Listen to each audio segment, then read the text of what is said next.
Will the aldermen please take their seats when I start the meeting on time?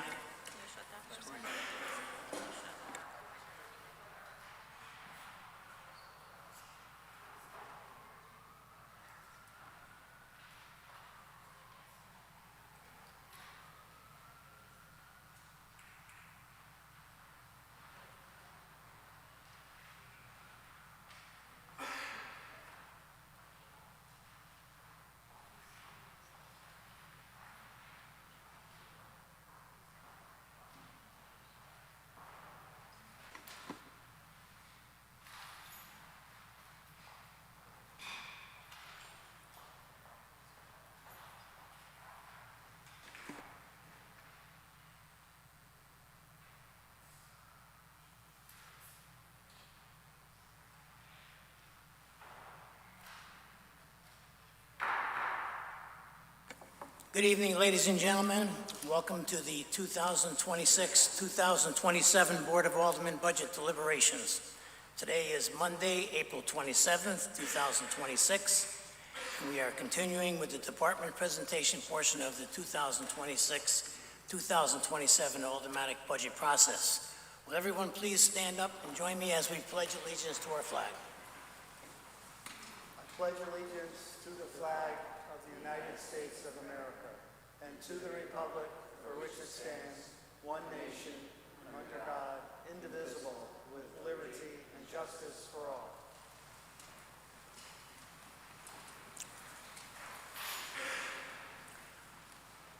Madam Secretary, will you please take the roll? Alderman Ali. Here. Alderman Bannon. Here. Alderman Bevan. Here. Alderman Brennan. Here. Alderman Casey. Here. Alderman Federico. Here. Alderman Fowler. Alderman Fowler will be here. Thank you. Alderman Healy. Alderman Height. Here. Alderman Lombardi. Here. Alderman Pacelli. Alderman Pacelli is going to be a little bit late, Madam Secretary. Thank you. Alderman Michael Smith. Alderman Winthrop Smith Jr. Alderman Winthrop Smith III. Here. Alderman Vitro. Here. 12 are present. 12 are present. We do have a quorum. The first department on our agenda is the Transit District, page 89, Henry Jeddak. Good evening, Jet. Good evening, Henry. You could start your presentation whenever you'd like.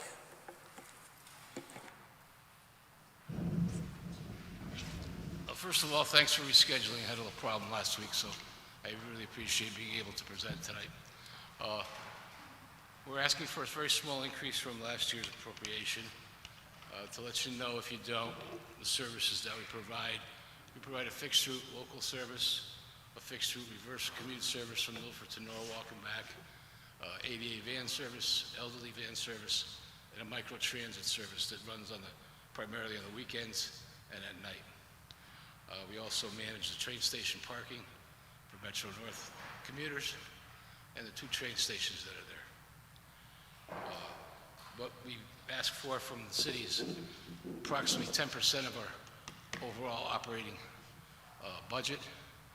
It's much more important than just 10% because we're able to match other sources of funds with that money so we can really make budget. Our operating budget's about $3.7 million a year, and next year I project it will be about $900,000 in capital budget. Capital comes mainly from the feds, and most of the operating comes from the state of Connecticut. If there's any questions you have, I'd be happy to answer. Anyone have any questions for the Transit District? Alderman Casey. Through you, so with the, you're asking for like about $1,000 more than, you know. I believe it's $10,000 more. Okay, yeah. So what does it mean for, you know, cuts or like? That'll help, especially now with two major increases. As everyone knows, our fuel has gone up 50% for diesel and gas. It's never could anticipate quite that large of an increase. who could predict what it's going to be tomorrow or during the year? And healthcare costs. Those are the two major drivers of extra expense for us coming up. So what does that mean, that you anticipate like cutting routes or anything like that? Right now, no. We still have a portion of the CARES funds from COVID banked from the federal government that we'll be able to use. As time goes by, we may have to make changes depending on what the state does. There's a bill to refund the microtransit service. It's supposed to end June 30. That bill looks, even in a short session, it looks very good to fund it for at least another 2 years. And that's been quite successful all over the state. It's really a great service. So it's every year it's the same. You're waiting to see whether you're going to get cut, you're waiting to see you're going to get a couple % increase, and we do the best we can. We've been okay. Thank you, appreciate that. Thank you. Any more questions for the Transit District? I don't see any. You're all set. Thank you, Henry. Thank you very much. Thank you for your presentation.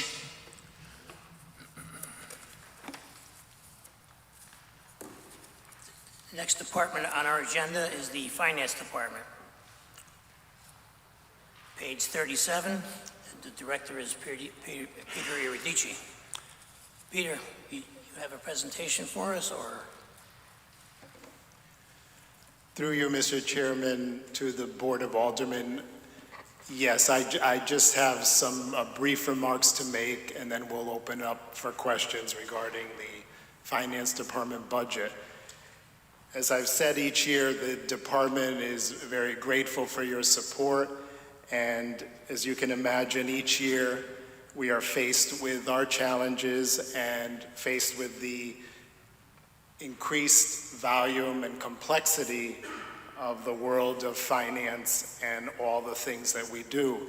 To give you some highlights, I'd like to look at the various divisions of finance, starting with our accounting division. As you know, they play a key role in helping to issue timely audits, our financial statement issuance, the award that we have achieved each year from the GFOA, the Certificate of Excellence in Financial Reporting, but also they are a very fast-paced division that does weekly accounts payable. They're responsible for all the payments that are being made by the entire city. And just to give you an idea of some statistics, in last fiscal year, the accounting division processed close to 19,000 invoices. And then in fiscal 26 year to date, as of the end of March, that number is already up to 14,000. They also issue tax forms called Form 1099. They did 560 of those last fiscal year.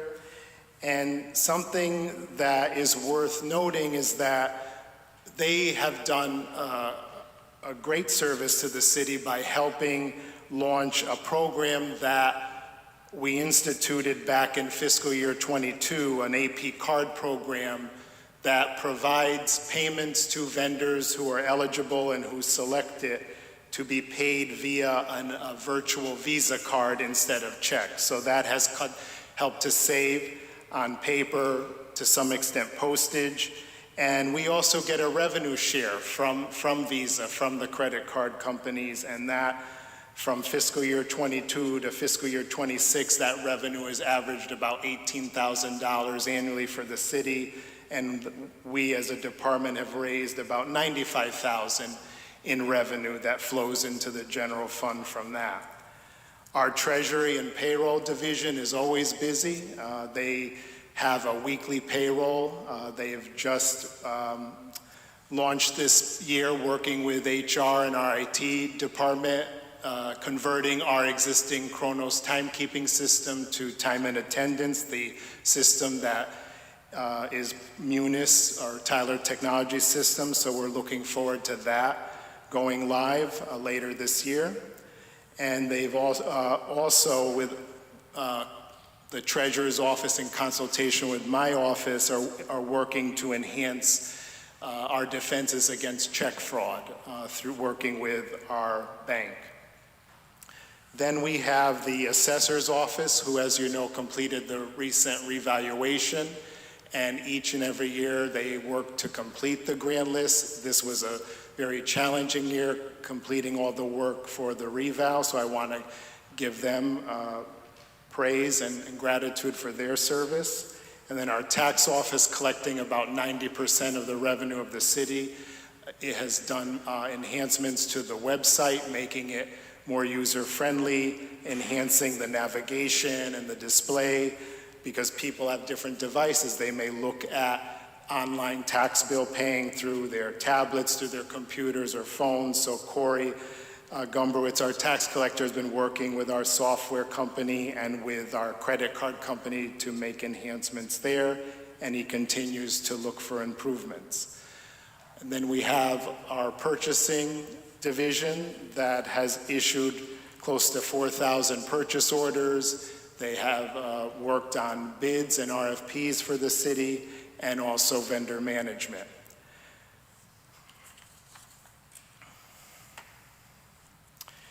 And so those are some of the highlights, and as you can imagine, our staff is always busy. But one of the things we looked at this year, and we've talked about it in prior years, but as you know, there are also always budget constraints, and we are challenged with trying to keep our budgets as flat as possible and keeping the increases low. But at the same time, it's worth noting the level of change that has flowed through the city and through our department over the past several years.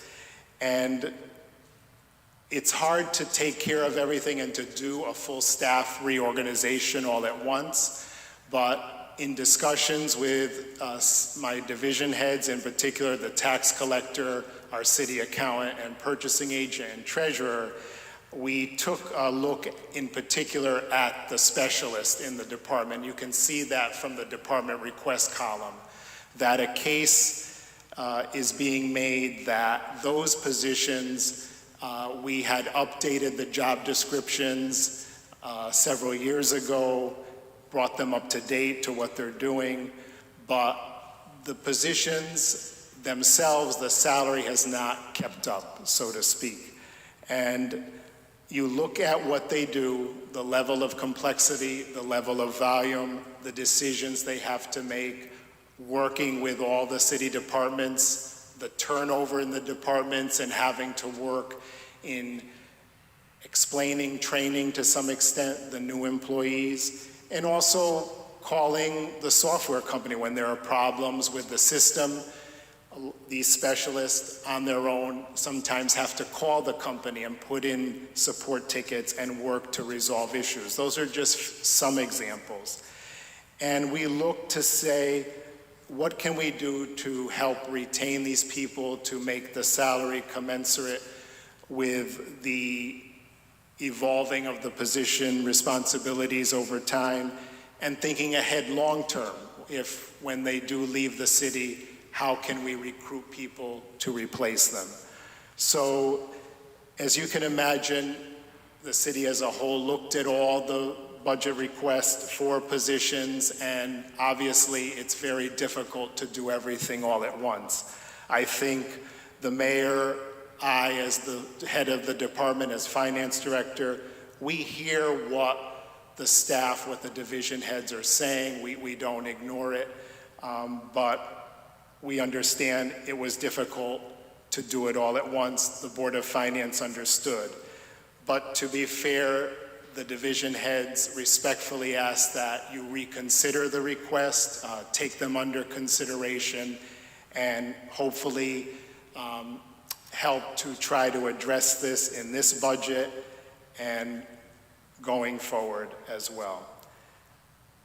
Going now to the budget itself, putting those increases aside, and they were put aside for the time being, and we hope that you'll be able to at least think about them and reconsider them. The budget itself, under the Board of Finance, under the mayor's budget, there was a slight decrease. So not only is it flat, there is a decrease, as you can see from page 37. I think the difference, it could be close to a 15, 16,000 roughly decrease in the budget. And it's primarily related to the assessor division. Now that the reval is done, we did look at the overtime account and the reval account, and we were able to bring those back down because the reval has been completed. So with that, I will open it up to questions from the board, and I thank you for this opportunity to speak to you about the Finance Department budget. Thank you. Thank you, Peter, for that presentation. And thank you always for being present at our meetings and answering all the variety of questions that we always have, considering things on our agenda. Is there any questions for Finance Department? Yes, Alderman Healy. Thank you, Mr. Chairman. Through you to the director. So you have, in this conversation about the salaries, and in particular, there's 5 positions: the deputy tax collector, purchasing specialist, 2 accounting specialists, and treasury finance specialist. And the aggregate value there is $216,196. When was the last time any of these positions received an increase? And I am making a note that you requested a deputy finance director at $129,379, which is not being filled. But those other 5 positions, when was the last time they received any increase? Through you, Mr. Chairman, to Alderman Healy. Before I answer that question, I did overlook, there was a position besides the 4 specialists. There was in the tax department, the deputy tax collector. The tax collector has made a case to request respectfully to upgrade that position to grade 48 for the same similar reasons that I explained earlier regarding the specialist, and even more so in terms of being the deputy, there's oversight and supervision of employees, etc.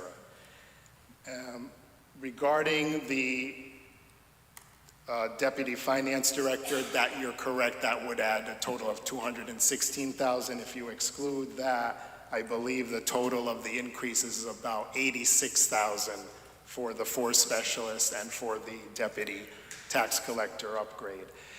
These positions, to my recollection, have not received an increase besides the normal COLA or the contractual cost of living increases that are part of the union contracts. And as you know, the specialists are in the MEA union, and that contract was recently settled and is being reviewed for ratification and for a vote by the union. So that contract includes cost of living increases. And I want to just clarify that the only position that did receive an increase was the Treasury Finance Specialist. That was formerly a Clerk A, and we were able to upgrade that position last year to a Treasury Finance Specialist. But the argument to upgrade that position along with the accounting specialist and the purchasing specialist to at least grade 28 has been requested. Thank you. So are those positions, those 4 purchasing specialist, accounting, 2 of those accounting specialist positions, and the treasury finance specialist, those are within the union contract, which you just mentioned is pending, and will they receive an increase from that?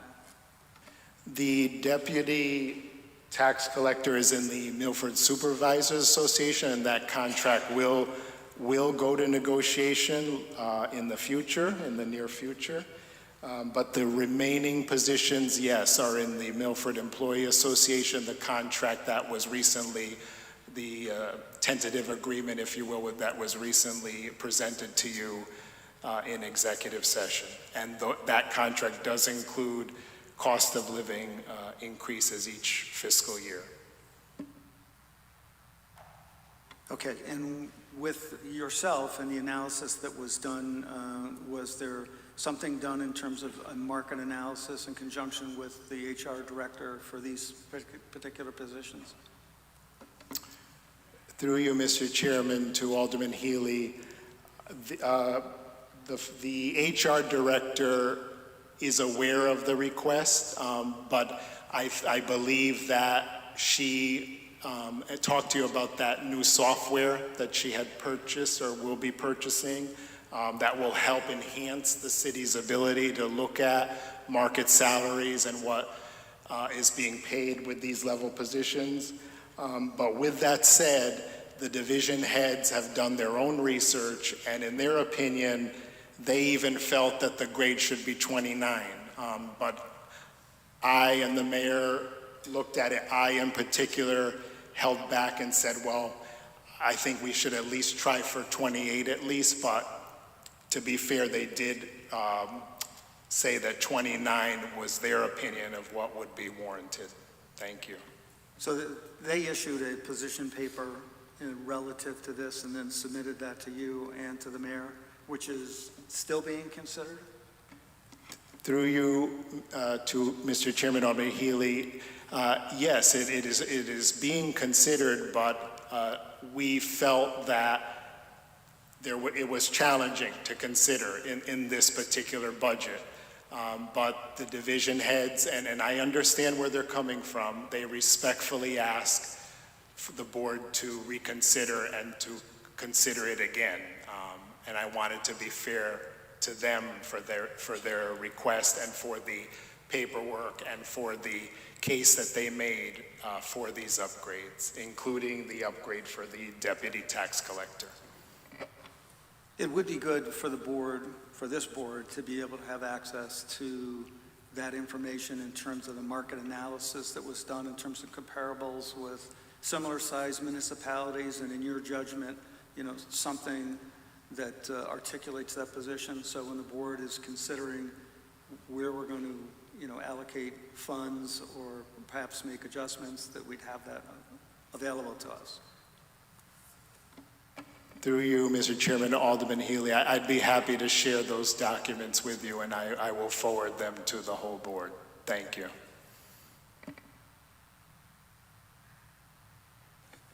Any more questions for the Finance Department?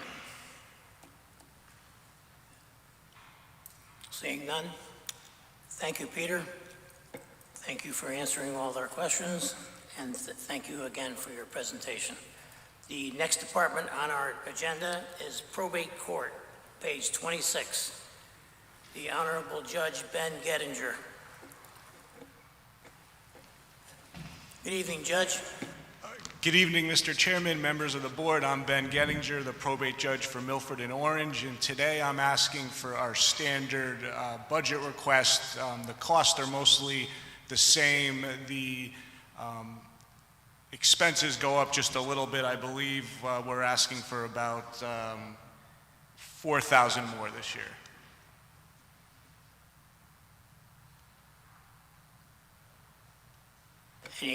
Any questions for the probate court?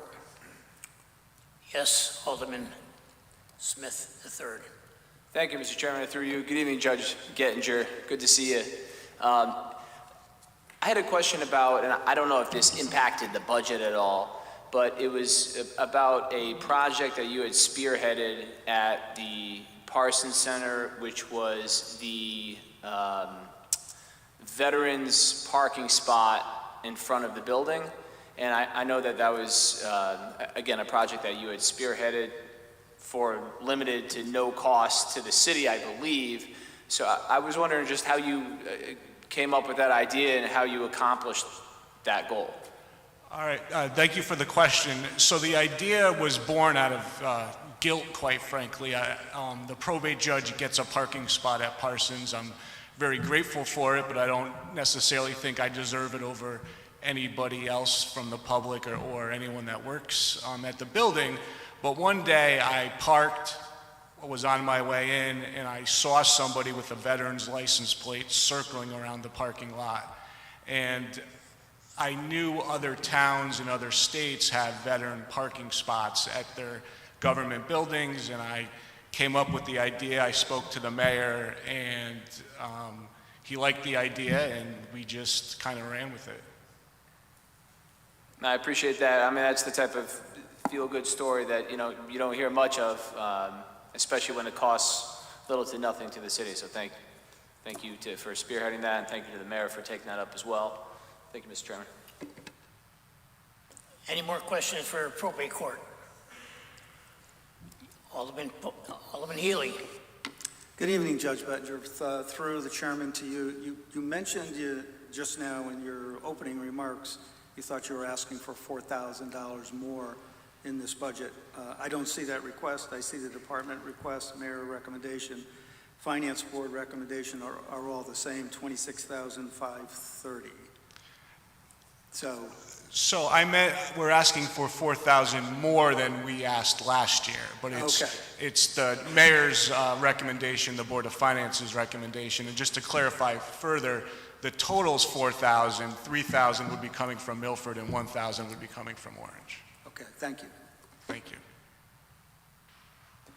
Any more questions for probate court? I don't see it. Alderman Brennan. I'm just looking at it, and it looks like last year and the previous years, we didn't have any expenses for a scanner. Have we never scanned before? We didn't need new ones. Okay, So this we have, is a new yes, one time. we have a few scanners. One is broken, is not working, so we're asking for it to be replaced this year. Okay, so that's just okay, thank you. Any more questions for the probate court? Seeing none. Thank you, Judge. Thank you, everyone. The next department on our agenda is the city clerk. Page 22, City Clerk Peter Smith. So, Mr. Chairman, is it okay if I make my presentation? You can stay right there, absolutely. Okay, thank you very much. I appreciate the opportunity to talk to you folks tonight. I'll try and make it brief.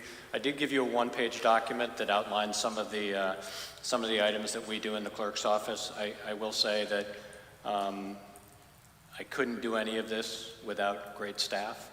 And, you know, I think we very much are the public-facing location for the city. We kind of think of ourselves as the air traffic control as people come in and ask for directions. And just to be clear, we are not the municipal court clerk, because the court is on the other side. But we get a lot of people coming in asking questions. I think the things to point out that I'd just like to highlight is the clerk's office has brought in a total in this last fiscal year of $6,022,000 for both state and federal funds. We get a tremendous amount of land records. I mean, if you look at the number of pages that we filed in our vault, we have 360,000 pages of documents that were filed this past fiscal year in our vault. But the things that I do want to point out is in terms of elections, and you're going to be hearing from our great registrar of voters afterwards, but Milford really outperforms every other state every other city in the state in the context of early voting and absentee ballots. And in fact, last year, in last year's election cycle, Milford had the highest number of votes cast before Election Day. And what that means is that in early voting, we were number 2. And then when you add in absentee ballots, we were actually we had the highest number of individuals voting. And we all know that we're not the largest town, but we actually had the largest turnout by number. And I'm mentioning that because there's also legislation taking place that is going to change the absentee ballot process for the next election cycle. It will really take early voting and move it into October 1st, so there will be no excuse absentee ballots taking place. The challenge for our office in particular is that will create, or potentially could create, a significant workload in 2 weeks before early voting starts. So that's one of the things that we are going to have to be managing. We're also actively communicating with the folks in Hartford, letting them know that more money needs to come to municipalities, all municipalities around the state, if this system is going to be implemented. So we're in the process of dealing with that. Otherwise, I'd say the office is functioning well. There is a little bit of an increase in the budget that the mayor agreed to for education, because I have 3 new clerks who have not gotten certification yet, and we really are obligated to pay for their certification. That includes the training, but also the mileage to and from. So I'd be happy to answer any questions if anyone has them. Any questions for the city clerk's office? Alderman Fowler. Thank you, Mr. Chairman. Through you, thank you so much for your report and all your good work. I see one line item. If you could just go over it about your department asked for $43,000, but the mayor and the Board of Finance settled on $36,000. And this line item, just for reference, is about indexing and recording. Can you tell me a little bit about that and what you're able to do with the $36,000 as opposed to what you would do with $43,000? Yeah, basically what it is that's really the nuts and bolts of what we do in the recording process. That gives us 12 months. You know, we're operating the whole 12 months in terms of people dropping off mortgages, deeds, whatever is being recorded into our vault. Our vendor charges us a certain amount of money per month, but they also charge us by number of documents. And when we have an overage in those documents, it outstrips the budget. Fortunately, what we have is we have a 76 account that we can dip into, but what that's doing is that's taking money away from historic document restoration and things like that. It ends up, we get about 10 and a half months of the year. That amount covers. The rest of it would, you know, that other funding would take up the rest of the whole 12-month period. If it was there, you know, we'd have more money for historic preservation. Right, and I know you're very into history of Milford and the 250th coming up. Can you tell me a little bit about what type of documents, historic documents, that you are preserving and that your department is Okay, I'm going to hold back and not give you the whole explanation, but what I will say, I'm going to give you part of what I thought was really kind of cool. Because we're going into the 250th anniversary of our country, and we all know that we have citizens in Milford who served in the Revolutionary War. But one of the things that struck me is when I came into this office is there is no list of all the Milford folks who fought in the Revolutionary War. There are some lists, and there's the DAR list, but as I learned, DAR list was predicated on a list that was put together after the Revolution, and a lot of it was family created. But interestingly enough, as we're going over digitizing our historic records, we also have records from the municipal records of people who served who do not show up on the DAR registry. So if you looked at the DAR, SAR, Daughters of American Revolution, Sons of American Revolution, you'd end up with about 187, 190 individuals. If you take the names that are listed in our town records, so just, you know, to be clear, these are documents that were written at that period of time, handwritten, and we actually paid those folks for the mileages that they marched. We end up with about 400 people. And that's also including, which a lot of people don't think about, the city Orange did not exist at the time. So anyone who came from Orange was actually a Milford resident. Anyone who came from Woodbridge was most likely a Milford resident, and also a lot of folks from West Haven were Milford residents. So what I've done is I've compiled a document that hopefully you may see your next aldermanic meeting, because I would share it, of 400 individuals who are actually Milford residents who served in our Revolutionary War. And the other one that I'm trying to capture is also, and I know we've talked about it in the past, is the folks who have lost their life fighting for our country. I think of all the people, you know, that we should not forget. It's those individuals who sacrificed their life in our battle for freedom. And we have a lot of those, and specifically because of the prisoners of war who had dropped off on the beach. So those are the kind of things I'm playing with. Well, thank you for your great work in preserving those documents, and thank you. Thank you. Alderman Healy. Thank you, Mr. Chairman, to the city clerk. Peter, can you tell me what's in your 76 fund account? That is I actually don't know the number, the total amount right now, but it is the money that comes in for every recording, and it's specifically set up for historic document preservation and various items that the state library says we can use that money for. And the software system that we use, they allow that to happen, although they don't look at that. They don't want the fund to be supplanted by what would normally be a budget expenditure, but they will allow it to happen on a case-by-case basis. Would you say it's more than 10,000?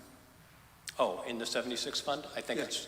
it's in the number of, I want to say 60,000, something like that. Okay.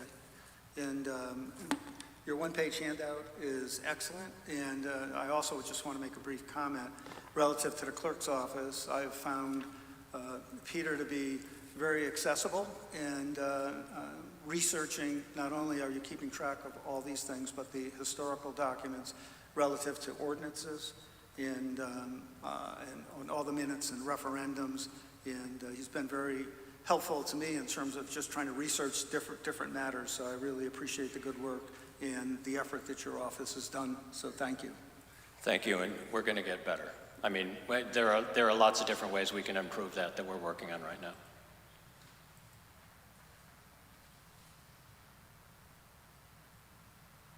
Any more questions for the city clerk? Alderman Smith III. Thank you, Mr. Chairman, and through you to the city clerk. Good evening. Thank you for being here tonight.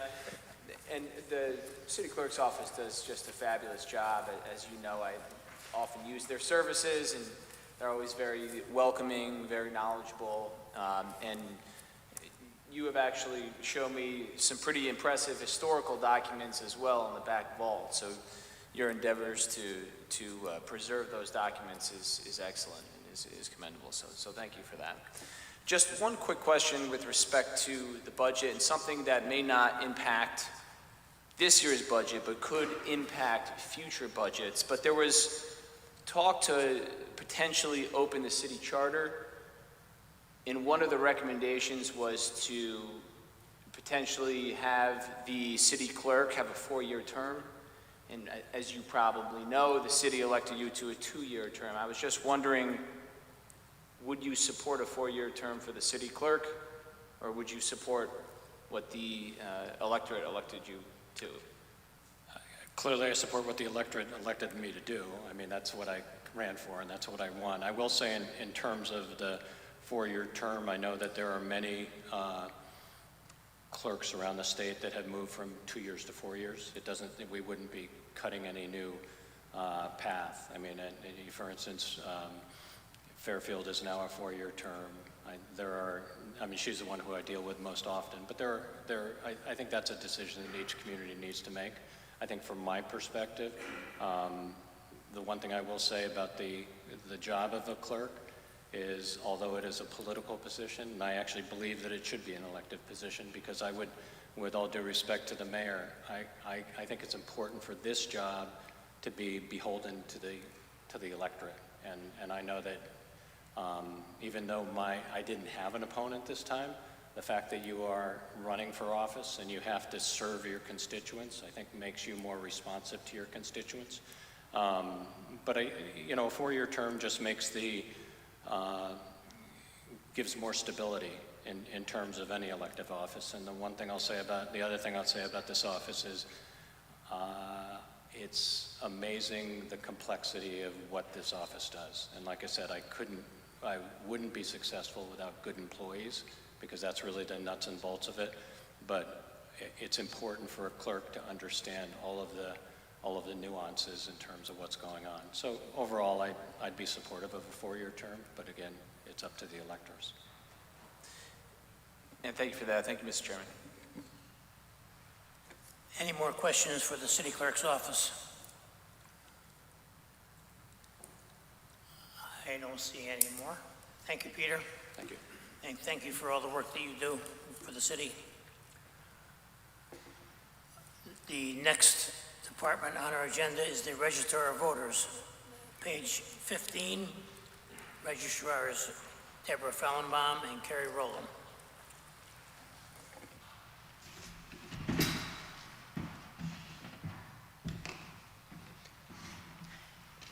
Good evening, Mr. Chairman and members of the board. Deborah Fellenbaum and myself, Kerry Rowland, registrars of voters. Before we go into our budget deeply, I want to just say that we are just two representatives of the very large team that puts elections together here in the city of Milford, and we want to thank them because sometimes we get up here and we get a little nervous and forget to mention that we're just the front-facing people that you see every budget cycle, but there are near 100 now that serve in various roles to make elections happen and to be as successful as City Clerk Smith just mentioned in terms of our early voting and our absentee balloting, but also at the polling locations, and it's a grueling day. So we wanted to start out by saying thank you to them. And I love to talk about elections and what's evolving and happening and changing in our world. But instead of doing a deep dive, I think the best way to proceed is to talk about what you see in the budget or what you're worried about, because there are lots of changes still coming down the pike at us. If you listen to the news, I'm sure you hear about it often. We're nervous about it, but we're also very ready and capable to handle whatever comes our way. So I think our budget is very lean for the work that we do, and we'd be happy to answer any questions you might have.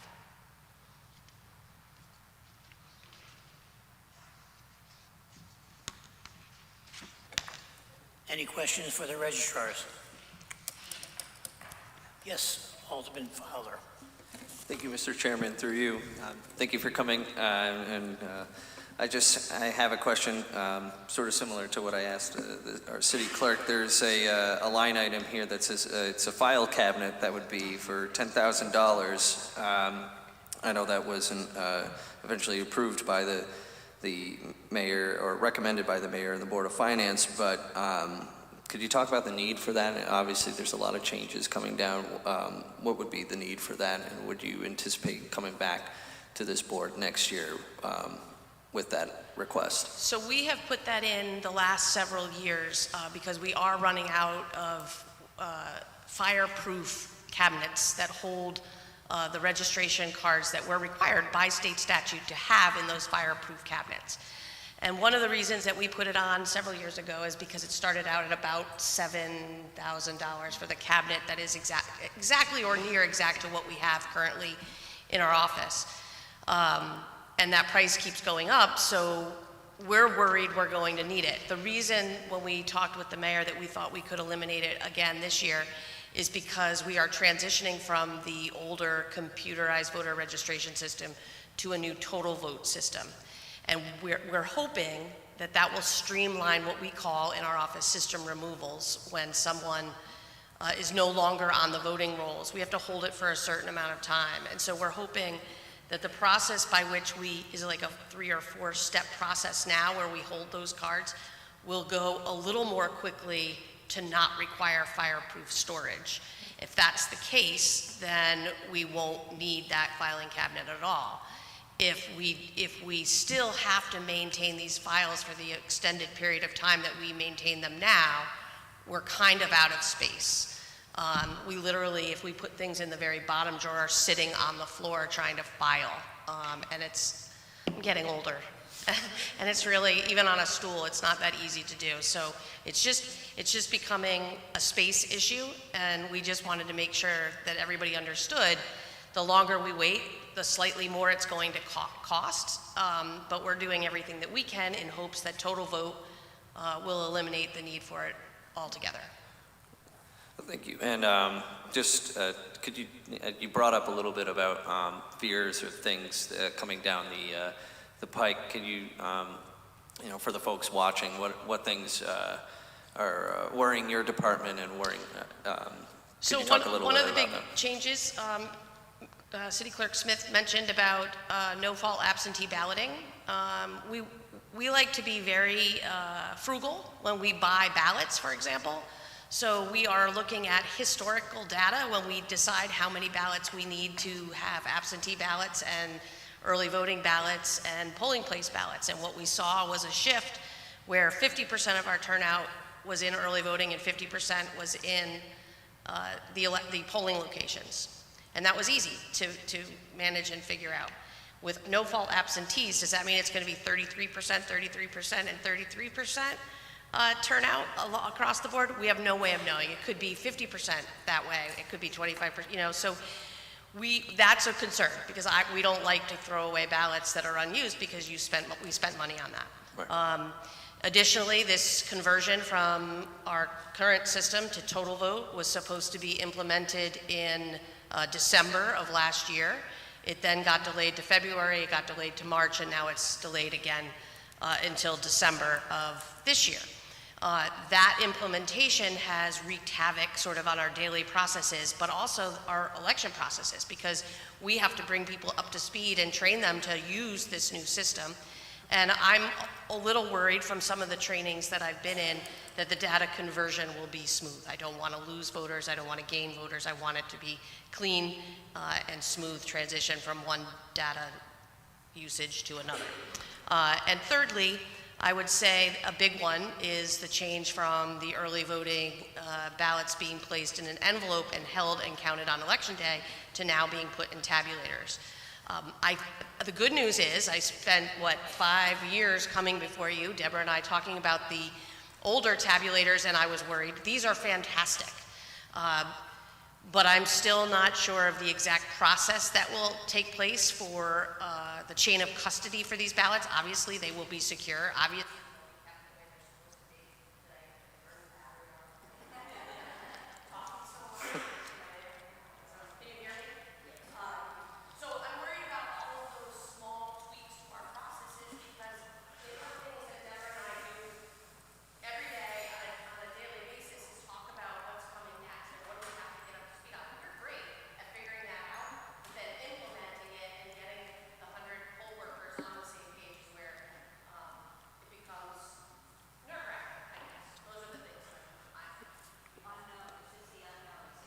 Right. Is there any legislation that's currently going through the session right now that would fall to you guys? Or are there any? I think it might have been last year or 2 years ago. I can't remember, but there might have been some unfunded mandates, state mandates. Or is there anything like that that's going to come to the town?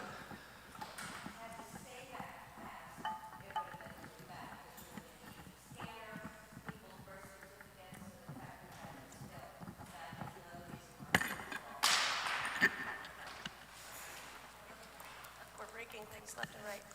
Sorry, everybody. I think I killed it. Sorry, Holly. So there is like a small thing I'll give you just because this really bothers me. House Bill 5001, I think, is the bill, and I think it is very close to passing. And one of the components of that bill is that the city clerk will deliver at 7 a.m. all of the absentee ballots to our central counting location. The problem with that, logistically, is that Deborah and I deal with opening the polling places from 6 to 8 o'clock with questions and concerns and lines and things that happen.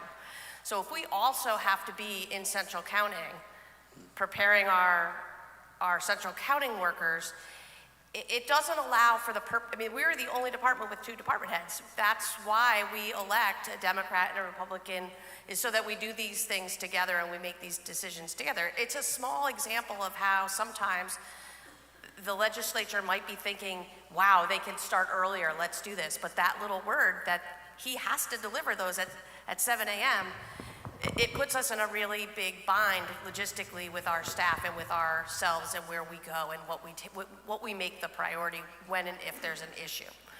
So little things like that. Normally, those workers don't come in until 9:30 in the morning, which then in turn becomes a problem for you all because that's another hour and a half of pay that we don't normally need because we schedule it such that we're making best use of people's time. Right. And managing that accordingly. Right. And Yeah, you can't buy locate. It sounds like it. You brought up total vote this system a couple of times, and you said there's some delays.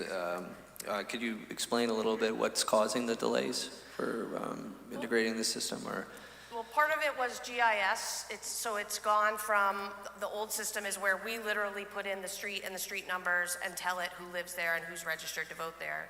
This is a GIS, it draws the boundary lines around the city, but also along each polling location by GIS mapping, and there were some issues with that.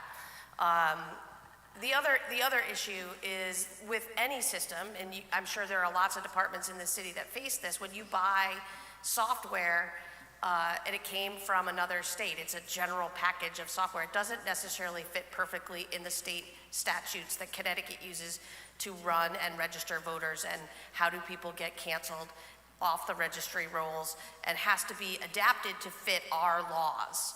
So I think that the state ran into some glitches with what this program was set up to do out of the box doesn't always match with state statutes. So it is better that we delay it in that regard, because we want it to be effective for our laws, but it also is a hindrance because, like I was saying with the tabulators long ago, that they're losing their lifespan. So is this database that we use. It is running on systems that are much older and not as reliable, and so it's time to upgrade. So it's sort of a catch-22, I guess. all right, is there any budget implications of that? Any financial implications in this budget regarding to that system or updating? So no, not really, other than what how we manage the staff and get the training that they need, but get the work done and make sure that we can do things twice if certain things don't hold, and keeping the history. So it's a little bit more work for Deborah and I and for the staff, and hopefully this later launch will allow us a better streamlined process from one system to the other, and it won't have any implication whatsoever. Okay. All right. Thank you very much. You're very welcome. Thank you, Mr. Chairman. Any more questions for the registrar of voters? We had one correction. We have decided to replace our copier lease. So in the budget, it's $14.55, and it will now be $18.36, if anyone wants to jot that down. Our other copier just kept jamming and was no go. So. That's what it's going to cost us to have that. Yearly. We understand you might not put that money in. We'll have to find it elsewhere. Any more questions for the registrar? Alderman Healy. Through you, Mr. Chairman, to the registrars, is there an ability through shared services to try and find a fireproof file cabinet somewhere within the infrastructure of all the departments? We did talk to some people about that, and there was nothing that fit the size of the voter registration card. It's not just a half a sheet of paper, it's unique sizing. So anything that is around the city doesn't fit, that we're aware of, the size of files that we have to keep. Okay, the internal part could be adjusted possibly, but I'm not going to belabor that. It's just an opportunity. I'd be happy to send an email out to other department heads on a citywide email and ask if it, but we've looked at storage like in the basement of Parsons, there's nothing there. I was thinking of to the 30 directors, comprising 53 cost centers in the city. Sure, we will certainly send that email out. Thank you. Any more questions for the registrar of voters? Seeing none, while you're up there, answer any questions for the elections. Oh. Anybody have any questions for the elections department? I think you're all set. Thank you. Thank you. The next department on our agenda is Human Resources Department. Page 41. Director Tanya Barnes. Good evening, Tanya. Good evening. Good evening, everyone. Can you hear me? Can you hear me? Yes. Good evening, everyone. I'm Tanya Barnes. I'm the HR director for the city. Overall, my budget is flat. There is a line item that I have requested funding for subscription to a compensation and classification platform that will be able to support our efforts as we go through negotiations to benchmark salaries and classifications. That cost is $10,000 for the year, so that is the one item that I have requested in my budget for this year.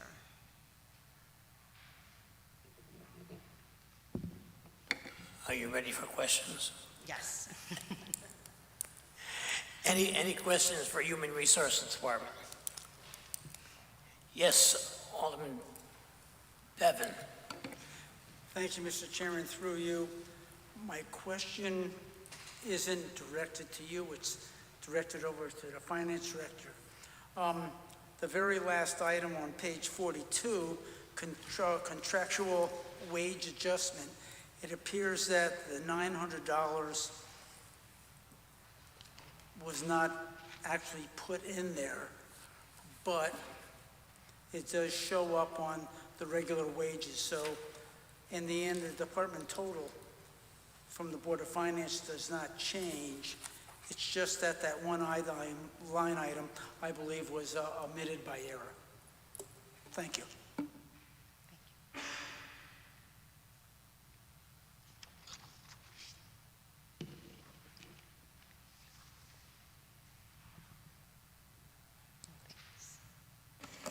Through you, Mr. Chairman, Alderman Bill Bevan, I just wanted to confirm, yes, you are correct. Thank you for pointing out that Scribner's error. I have already included the 900 in that column, and fortunately, the column for the Board of Finance, the mayor's budget, and the department request was accurate, so there is no problem with the budget that was recommended by the Board of Finance, and I'll make sure that the Board of Aldermen budget reflects that correction on that page. Thank you. Thank you very much, and thank you, Mr. Chairman.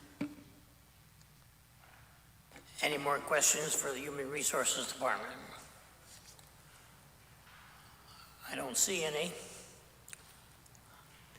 Well, thank you. Evidently, you did a good job with your presentation. There's no questions. Thank you. I will stay. The next department head, I'll introduce her as I was working in the DPLU department. So.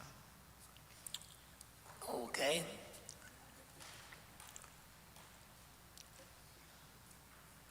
Anybody have any questions for Tanya? I guess not. Okay, thank you, sir. The next department is Department of Permitting and Land Use, and I see that Director Carol Milton, and the HR Director for that department is Tanya Barnes. Mr. Chair, through you, as I said, I was going to stay only because we recently filled the vacancy. While the position was vacant for nearly 2 years, I was acting as the director in terms of supporting staff and filling positions and so forth. But I'm here to introduce the new director of DPLU, Carol Milton. Thank you. Thank you. It's a pleasure to join you all this evening. I wanted to just take a minute before I start to thank Mayor Smith for hiring me. I'm enjoying Milford so far. I enjoy working for the mayor and my colleagues, so it's great. I also want to acknowledge the staff of DPLU. They have, under challenging circumstances, continued to diligently work for the residents of Milford, and I'm going to share some information with you about the volume of work that they do. And I've just been really impressed with the quality of the individuals there, and I look forward to working with them. So with that, I'm going to just tell you a little bit about what I've learned about DPLU in the few weeks that I've been here. So there are 3 operational divisions, as I'm sure you know: inland, wetland, buildings, and planning and zoning. We have 14 total authorized positions, and only 11 of those are filled right now. We have 3 vacancies. And it's important to note that of the 11 staff that we currently have in place, more than half of those people are eligible to retire either now or in the next couple of years. In sheer volume, the busiest division is buildings. Over the past 10 years, the average number of permits issued per year is about 3,500, and the average number of inspections performed was around 5,600 per year. What is probably of greatest interest to you at budget time is the amount of revenue that the building division brings in. During the past 5 years, the total fees for building permits and inspections alone have averaged more than $1.7 million per year. The high point for annual permit fees was more than $2 million in FY24, and the aggregate value of construction that was permitted and inspected by the buildings division was more than $1 billion over the last 10 years. Dovetailing into the work of the building division is the work of the planning and zoning staff. From a plan review perspective, nearly all building permit requests require review by the zoning enforcement officer. That's one person. And so of the 3,500 permits issued, this one person has to review all of those to determine whether or not there's some zoning impact that needs to be dealt with. And then if there are zoning permits that need to be issued, that's handled by a 2-person staff, and one of those people is the zoning enforcement officer. So you see how this is going. Very, very busy couple of people. And there's a steady stream of direct interactions for those folks with the public, and they have to do on-site inspections as well. These 2 staff members also support the Zoning Board of Appeals, which heard 62 variance cases last fiscal year and has heard 36 variance cases so far this fiscal year. The most complex site plan and zoning reviews are performed by the city planner. Again, this is one person, who also is the technical staff to the Planning and Zoning Board. These applications can take many months of iterations with staff before they are heard by the board. The Planning and Zoning Board's workload varies significantly from year to year. In calendar year 2024, they heard 76 cases. Last year, they heard 59 cases, and so far in this calendar year, they've heard 23 cases. Lastly, I'd like to say a few words about the inland wetland staff workload. The inland wetland agent, along with a single clerk, so that's 2 people, enforces the inland wetland regulations for the city as well as related state statutes. The Inland Wetland Commission meets roughly 20 times a year, and over the past 5 years, the workload for the commission has varied from 15 to 47 pre-application and/or applications per year. Typically, the entire commission will do a couple of site walks also each year. Further, the inland wetland agent participates with the city's MS4 committee, acts as the FEMA community rating system coordinator and floodplain administrator, works with local municipal planning organization to update the hazard mitigation and climate adaptation plan through leadership on the local hazard mitigation plan working group. That's a mouthful. So they're very busy and extensively knowledgeable. So the budget you have before you is basically the same as the current fiscal year. Our budget request next year will not be a status quo budget. I'm just giving you a preview.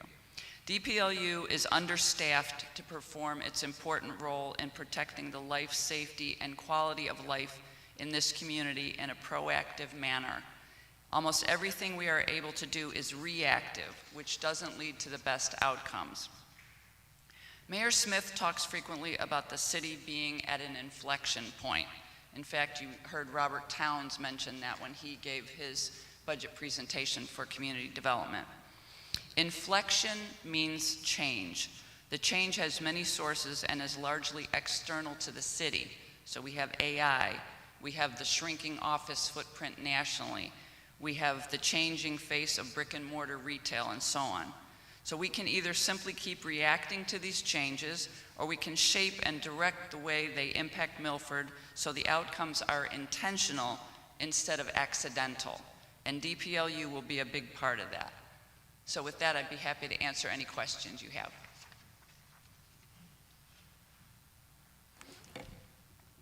Alderman Fowler.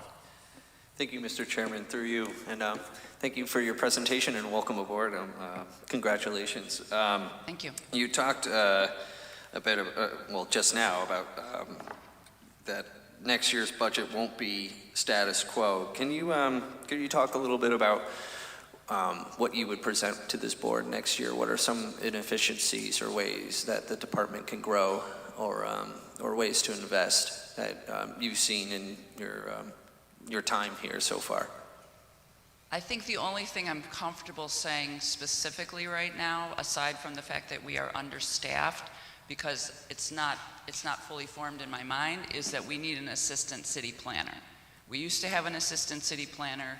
The workload is too much for one person to do, and the workload that's coming down, I have not lived or worked in a state like Connecticut before, so the mandates that come from the state level that impact zoning and land use are, they're a little startling to me, but there's a huge workload that comes from that, and given just the day-to-day workload of cases being processed and so on, it's very difficult for the planner to handle all that as one individual.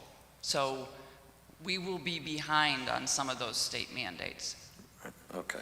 And since you already brought up the vacancies, I know early on you talked about how there are people close, a large majority of the staff are close to retiring age. Is that correct? Half of the people that are here right now, 11, there are 11 people currently working in DPLU, and more than half of them, so at least 6 of them, are eligible to retire either now or very soon. Okay. And I assume that just, again, in your short time being here, are you thinking about, how are you going about recruiting for maybe potential new staff? If those, say if all those people left in the next year or two. Please don't say that out loud. I hope not. Knock on wood, and yeah, pray for that, but not to happen. But yeah, have you thought about recruiting at all? Well, I think there's some important changes that are taking place in terms of, salary levels and so forth. But, I mean, I approach my work a certain way, in a collaborative way, in a supportive way with staff.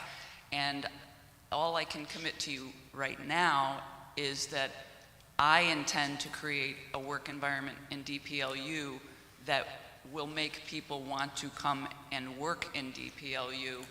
And so that's what I'm committed to do right now.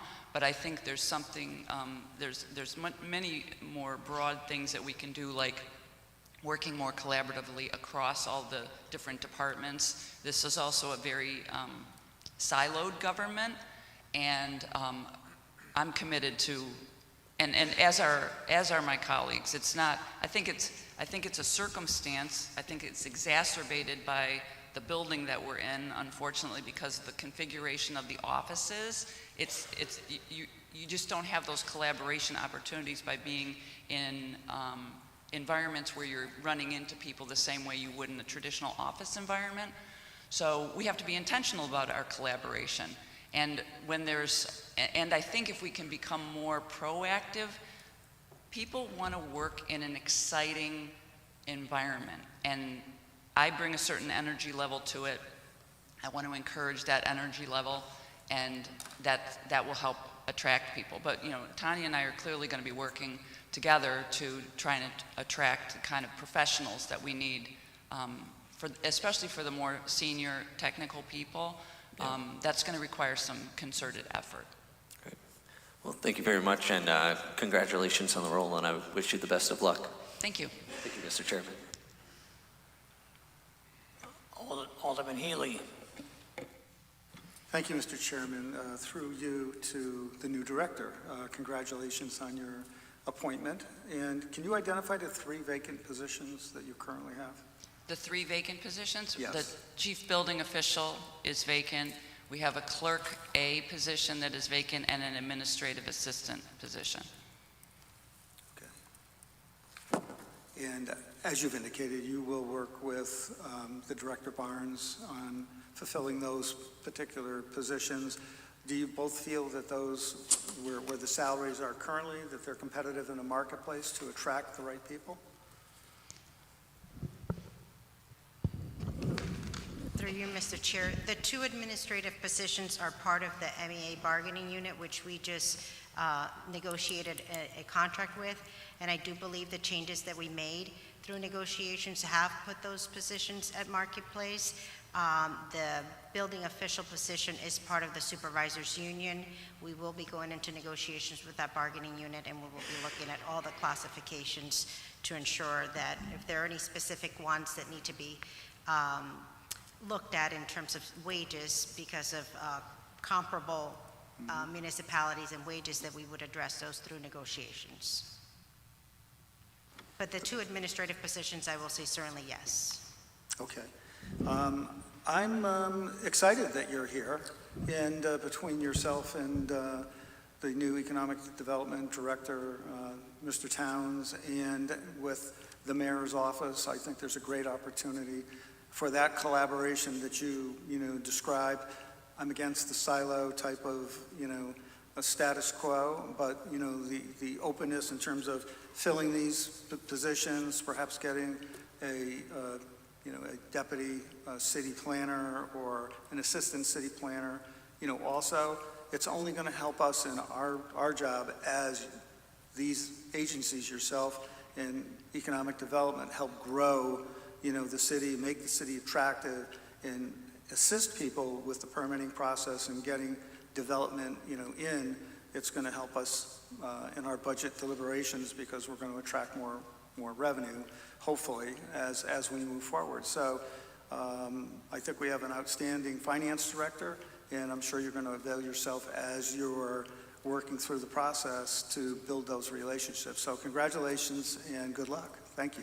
Thank you. Any more questions for the DPLU department? Yes, Alderman Smith III. Thank you, Mr. Chairman, and through you to Director Mitten. Good evening, Director. You spoke briefly with respect to the department being short-staffed, and you spoke briefly about attracting professionals to the job. There were 3 vacancies that you hope to fill in the future. How many positions would you, in the future, expect to add to the department? Is it just 3, or is it 4 with the assistant city planner, or is it more than that? I'm not prepared to answer that question right now. I'll stand by what I said, which is we fully intend and desperately need to fill the 3 vacant positions. And the one thing that I can tell you right now that I would propose in the future is definitely for an assistant city planner.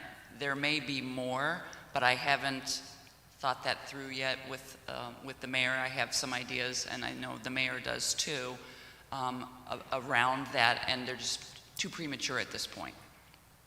Okay. When you say the mayor has some thoughts on that, what do you mean by that?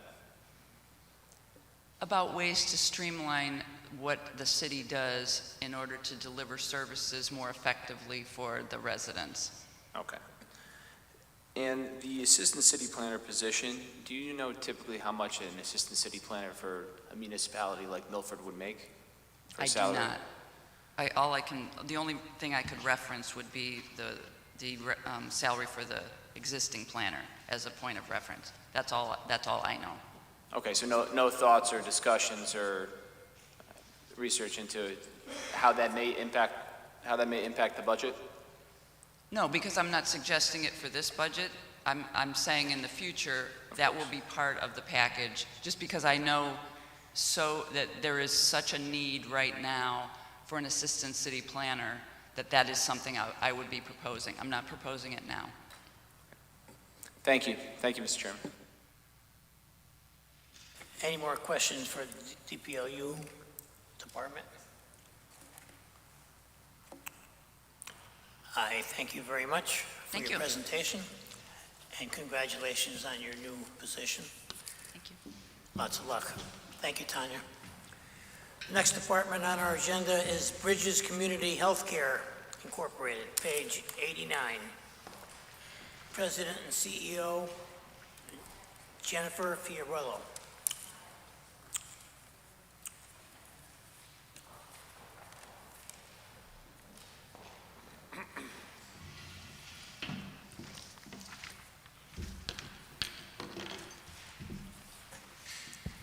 Good evening, Chairman Vitro. How are you? And distinguished members of the board. My name is Jen Fiorillo, and I'm the CEO of Bridges Healthcare. I first want to acknowledge the City of Milford and their continued support for the mental health and substance use services of residents in Milford. The handout that you're being provided with right now outlines all of our programs that operate in the organization, and the number of Milford residents who have utilized each service broken down by service hours and units. Milford residents make up more than a majority of services that our agency provides annually.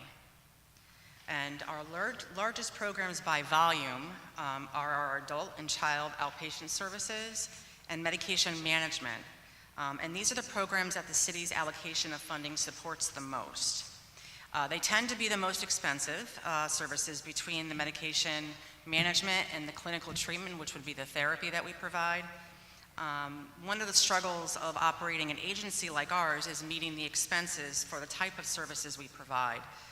While we do receive reimbursement through Medicaid, Medicare, and commercial insurance, and our state grants and contracts that we have with the State of Connecticut Department of Mental Health and Addiction Services and the Department of Children and Families, we often realize a loss in all of our outpatient programs year over year. It seems to be getting worse, mainly attributable to the demand for increase in salaries for our prescribers and for our therapists.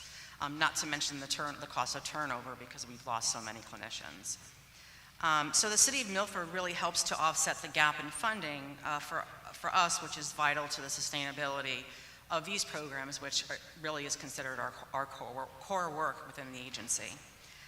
So our original request for funding was $395,000 this year, which is a $10,000 increase. But we are grateful for whatever we get from you year over year. So I'm happy to answer any questions that you might have.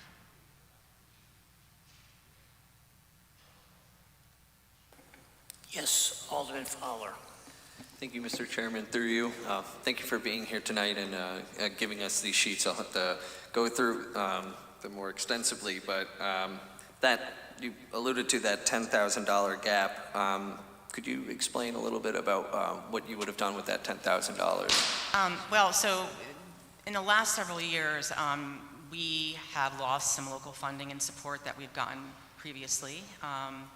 That was in the ballpark of about $90,000. We've had to absorb that. The last fiscal year, we had a large deficit in our child outpatient program that we ate. We also are leaning toward another large deficit in our adult outpatient program this year. And so anything to make up those deficits for the services that we're providing is very, very helpful to us. You know, I think we've had to make some tough decisions in the last year because of not just the federal landscape, which a lot of our funding has been in jeopardy. We don't know if we're going to be getting some of the federal grants that we utilize currently in the next, you know, once the funding cycle is over.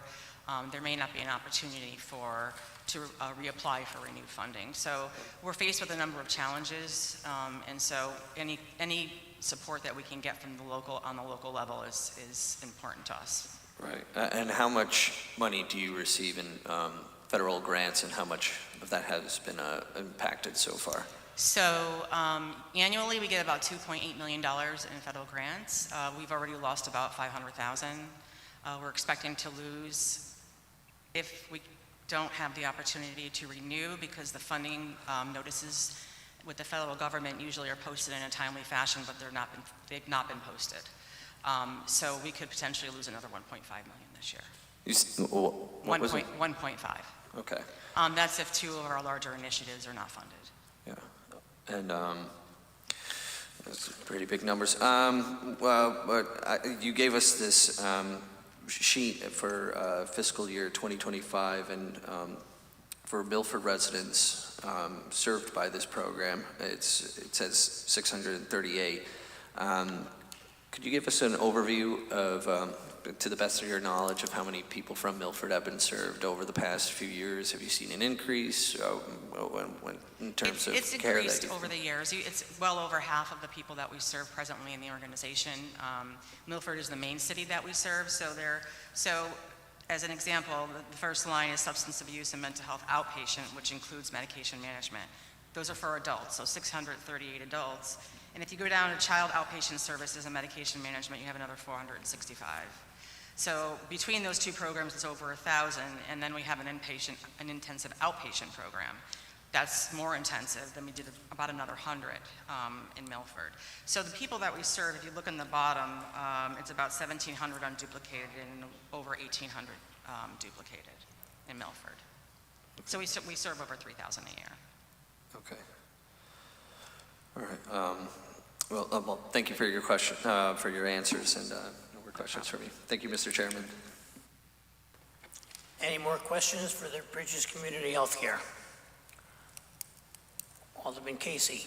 Through you, you have a handout, provided me a handout of services provided FY 2025. And just looking towards the bottom, total unduplicated and duplicated.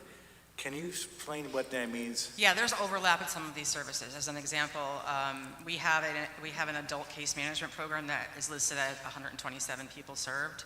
Most of those people are also in adult outpatient services. Okay. So we don't count them twice. Oh, okay, thank you, I appreciate that. Sure. And I think I asked that question about the, I guess the Board of Education, Dr. Kataya, but what do you think that the best short-term approach to address mental health, adults and children? I guess it's an opening question that you can spend all day, but can you give me an idea of what best you can address for the mental health of kids and adults? So for children, I would say number one is accessibility, and having clinical services available to children in any setting possible, the schools being number one. We have our outpatient clinics. We've expanded our outpatient clinic presence because the more that you have available to children, the more likely they are to come to services, especially in the schools. I would say number one priority really in the schools. I think another thing related to treating children is making sure that you're providing evidence-based trauma-informed care, because most of the children that we see, some have complex trauma issues, and so trained staff trained in evidence-based practice around trauma. And on the adult side, definitely it would be accessibility, offering telehealth options where appropriate, and then offering in-person options for people who are more chronic and severe with, heavier mental health issues. And making sure you have very well-trained staff. Thank you. You're welcome. Any more questions for Bridges Community Healthcare? Alderman Federico. Thank you, Mr. Chairman. Through you to the director. Thank you for being here tonight. Thank you for doing what you do, and thank you for the handouts. Just wanted to ask about your sources of funding. So you get $385 from the city, $2.8 million in federal grants. Are there any state grants? Oh yes, we get the state is our biggest funder. Okay. We get about $9 million between adult and child services, and those are service contracts. And with the service contracts, there are normally staffing requirements. So you have to staff a certain number of people within that program. So we get state contracts from DEMIS and from the Department of Children and Families. Okay. And then how about fundraising?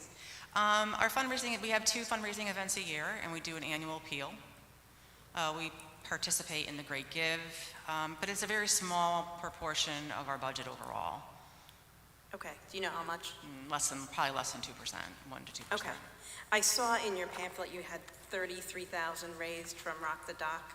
Yeah, and Okay. that's gross, not net. That's before. Okay.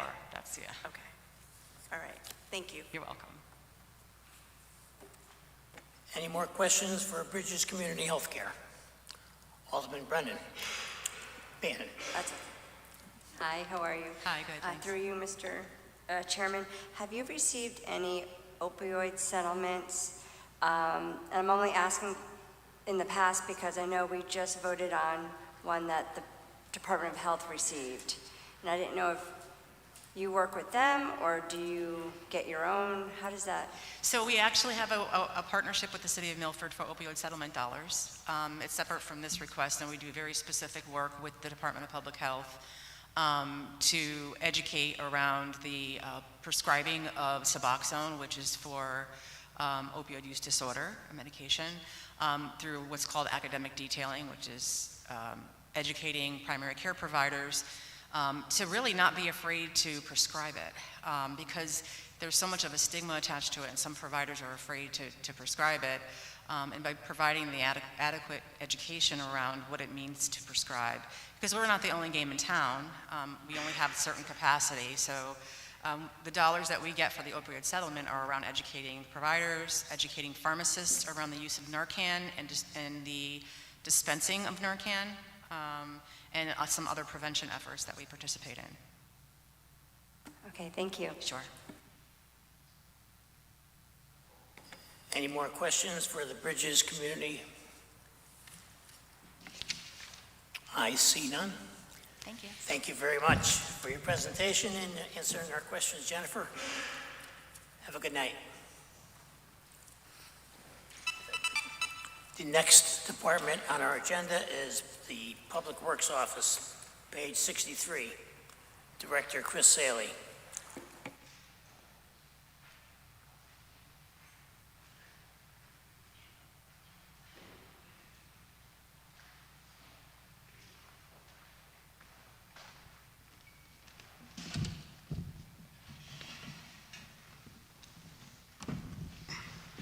Good evening, everyone.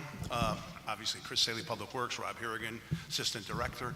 Thank you for the opportunity to talk about our budget for next year. I promised Tony Weeks I wouldn't talk along, so Tony, make sure we don't do that. Budget's pretty clear. We have presently about 27 positions that are vacant, because I know that will be a hot topic on this board. We'll be filling probably 7 of those once the hiring freeze ends in July 6th of that week. Our budget as a global entity went up about a point for the year, for next year. And then I'll just entertain any questions. Any questions for the Public Works Office? Alderman Smith III. Thank you, Mr. Chairman, and through you to Director Saley. Good evening, Director. Good evening. You answered my first question about the vacant positions, but I wanted to preface my comments with just a general thank you to the department for the invite to the Shelton Recycling Facility to see how our city recycling is. I attended it as the Chairman Vitro, and really eye-opening and educational for me. And I admit that I don't properly recycle everything after our visit there, so I'm certainly going to try and change my ways with some of the items that I saw. So thank you for that, I appreciated it. Back to the budget, the 27 positions, would you be able to put a dollar figure total for the salary or whatever is fully funded for those 27 vacant positions? What's the total dollar figure for those positions? I would let the finance director answer that question. I have a general idea, but I think he might have a clearer number. Well, I will say it's 27 right now, but it fluctuates. It has fluctuated in the last year between 19 and 27, so you're aware. As our finance director looks that up and gets an answer, why is well, maybe I should say this, what were the vacant but funded positions last year? What was the total figure? Yeah, so some of them were still the same positions, but we have a turnover. We have approximately 105 employees. Typically, we lose 5 to 8 employees a year, just the way through attrition or through people leaving. Like an example, this past month, we lost 2 people. One had a better job opportunity and one retired. So in the last month, there was two vacancies that added to that list. So I think it's kind of a global thing where you know, who comes, who doesn't, and why they leave. Do you not have a figure from last year? Of exactly who wasn't here? Exactly how many vacant positions we have that were vacant but funded? Yeah, it fluctuates, as I said. This year, it's fluctuated anywhere from 19 to right now 27. It's a little bit of a higher number right now. Okay. And I'm just trying to get a sense of historically where we stand, because my next question would be, how long has this been going on? You know, I'm sure there are many people who hear about these vacant but funded positions, much like we saw when I had some questions for our police chief with respect to the vacant but funded positions. And the question is, why aren't these positions simply eliminated, especially if it's been going on a long time? And I assume it's been going on a very long time. Back when I was on the board in 2019, we had many vacant positions that were vacant but funded. And so the question is, why don't we just eliminate those? Eliminate those, it helps to provide significant relief to taxpayers, as opposed to having these positions there and funded and the taxpayers having to pay for them, and yet where is the money going?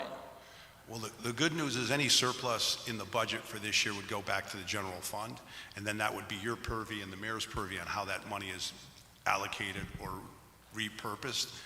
It's not wasted, but your question is well-founded. We've been doing this since I started, which was 12 years ago, 2014. There's always been, it seems, some vacant positions.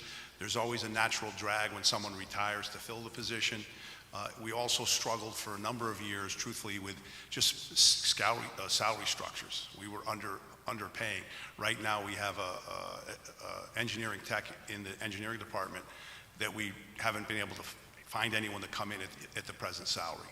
So I think there's multiple reasons why they haven't been filled, and some of them are just, it's always been, I think, prudent to not fill every position, to have a little bit of what I call surplus in the account. So if you need to move money, which you guys obviously approve through the finance board, so at the end of the year, like an example, electricity has gone up tremendously, gas has gone up in the last 2 months. These are just examples in the last year that things have gone up.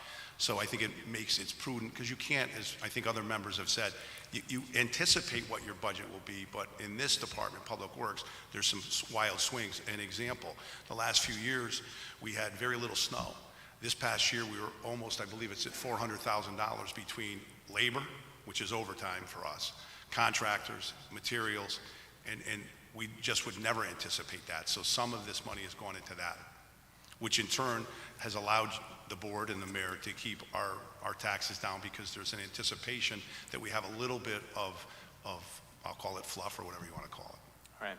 And how long have you been the director? 2014.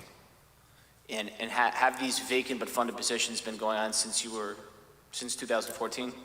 Yes, I just mentioned that, yes. Was this going on before you became director, if you know? I wasn't here, so I don't really know. Okay. But I know that when I started, we had a few, and it grew over time. Okay.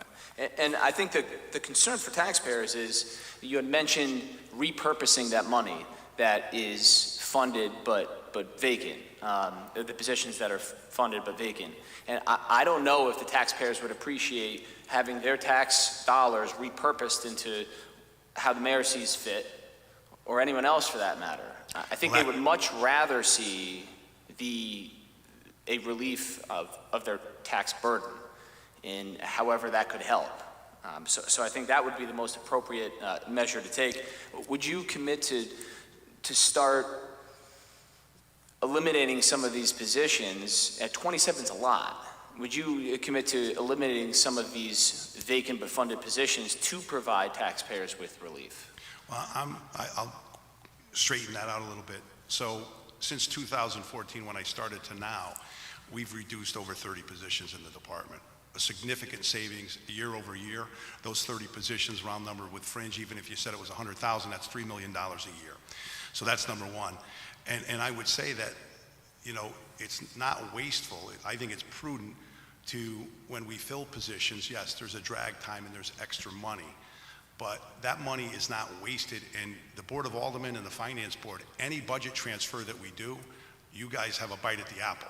So you look at it and say, okay, I agree with this or I don't agree with this. And that starts with the finance board, and then it comes to you. So it's not the mayor's decision, it's actually your decision how we repurpose this money. And again, you know, that's for you guys as a board to make that decision. We bring the information to you. An example, I know on the finance board, you're gonna have a meeting this next Public Works or Board of Aldermen meeting. We're moving a budget transfer out of wages of wastewater, because we had a significant increase in chemical use. Everyone's aware of it. We had odors in some of our plants because of the drought season, so we added more chemicals. But you always oversee the funding of the city, you know, even though the budget's there, but you always have the opportunity to look at it. Understood, and thank you for that. But my question to you was whether you can commit to starting to eliminate some of those vacant but funded positions. And I know this board and the people of Milford do appreciate the work you've done in the past to reduce some of those positions. And my hope would be that you would continue to do that. So could you, moving forward next year, the year after, the next 3 years, commit to eliminating some of those 27 positions or potentially filling them? So I would say that, like this year's an example, we've cut 2 positions, but we've added another position. So the gross net is one less position globally in our departments. So yes, we always look where it's efficient and prudent to cut positions. But I believe that, you know, when we look at it, it all depends on the need of the city. And right now, I think there's going to be a lot of need, as the DPLU director just announced. You know, her department, she feels understaffed. I think that our staffing levels, when it's fully occupied, depending on the needs, and that's the other part. If we want more services, and there's a ton of services every day. An example, this weekend, there's multiple events going on that Public Works and the Health Department are going to be involved with at the auditorium and also at Wasson Field. These are things that most people overlook. We also have a number of other events going on in regards to wastewater and solid waste. An example, it's a nice day, so we have people coming and cleaning up the bathrooms and cleaning up the trash. So I think there's a need for the city, and depending on where you guys as a board look at it, do you want to continue to offer these services, or do you want to cut them? So. And I appreciate that, and thank you. I have one more question to Director Saley, and this could have an impact on the budget, and so I think it's important to ask. I know earlier you had announced your candidacy to run for state representative. If a lot can happen between now and the election, but if you were to receive the nomination and get elected, would you stay in this position, or would you step down and retire? You're putting the horse before the cart, I think. I got a few. Certainly, it's making a lot of assumptions, but I think it would be important to know if you were elected whether or not you'd stay on as director. The good news is I've explained to the mayor when he won the election that I didn't anticipate being here for this full term. But I don't think this isn't the budget part, but I'll answer it if you would like me to. I don't know. If you could, yes. As I said, I didn't anticipate staying here for the mayor's full term. I anticipate leaving sometime in the next year and a half. So. I appreciate that. Thank you. Thank you, Mr. Chairman. Any more questions for the Public Works Office? Yes, Alderman Bannon. Thank you, Chairman, through you. I know you don't have a full budget here under this page, but what was the budget for snow removal this year? So it's interesting. What's it? Yeah, for snow removal, right? Yeah. So our budget in the book is $30,000. That's been it's $30,000, but we spent $400,000. Almost $400,000. Okay, yes. So we needed $370,000. That had to come from somewhere. Yes. Okay. Yes. I just wanted to make sure I knew. Okay, thank you. And this was the biggest budget for snow removal since I've been here. It was the most challenging winter that I've been here, but I've been told it's the most challenging winter in the last 25 years. I believe we had 62 inches of snow.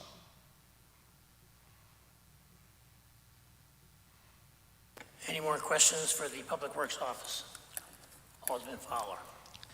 Thank you, Mr. Chairman. Through you, thank you, Director Saley, for being here.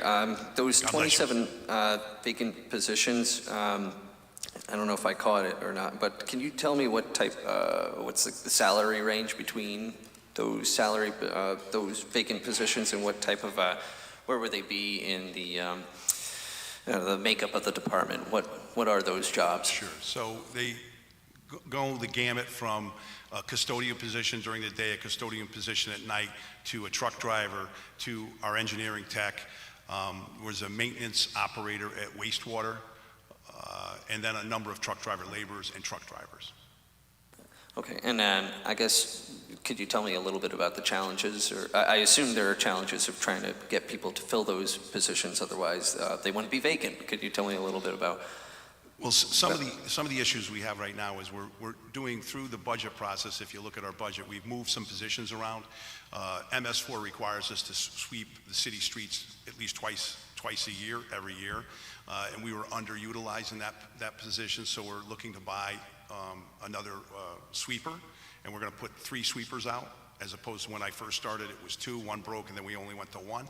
So that will be one example. The other thing is we're looking to make, one of our biggest complaints, besides trash, is tree removal.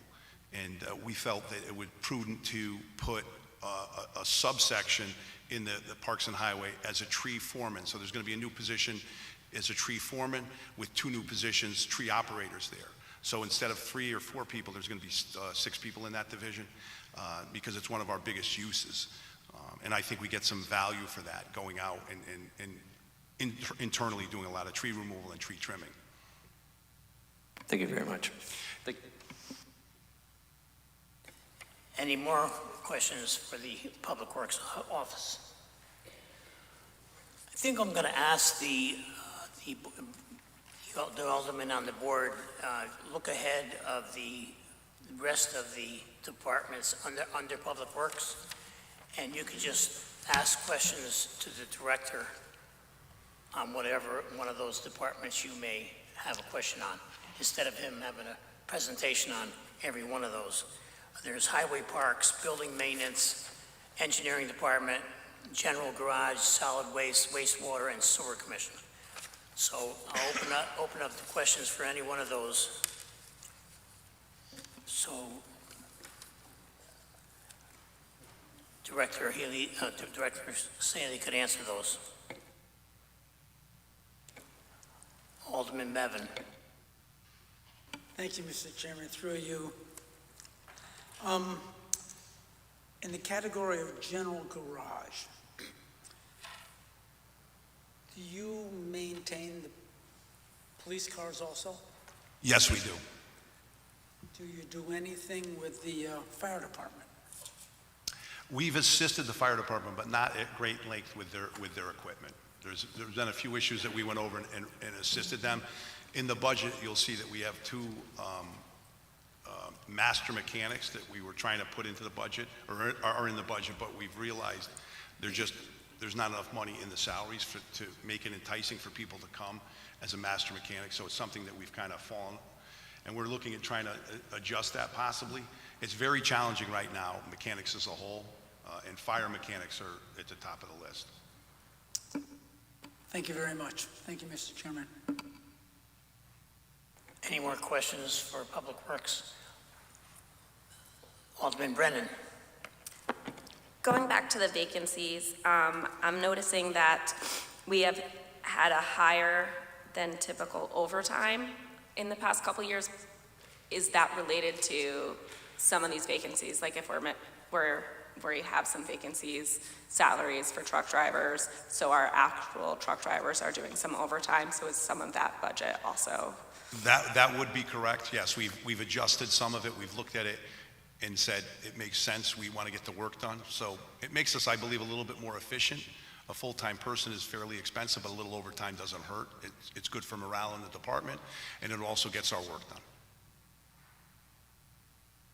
Thank you. Any more questions? Yes, Alderman Healy. Thank you, Mr. Chairman. Through you to the director. As Chairman Vitro just mentioned, there's an additional 6 departments that you're commenting on here this evening, and are you able to say that you're going to meet with this budget as recommended, if approved, all your contractual obligations? Yes, I believe we will. Is there anything on, besides Public Works specifically, on these other 6 departments that you would like to bring to the board's attention, that you see a problem in the next fiscal year? I think some of my concerns would be gasoline, propellants, electricity. I think that would be my biggest issue right now with everything that's going on in the world. We have no idea where those numbers are going to go. I believe, and I've spoken about this at length, sludge removal from our solid waste, or I'm sorry, wastewater is a concern.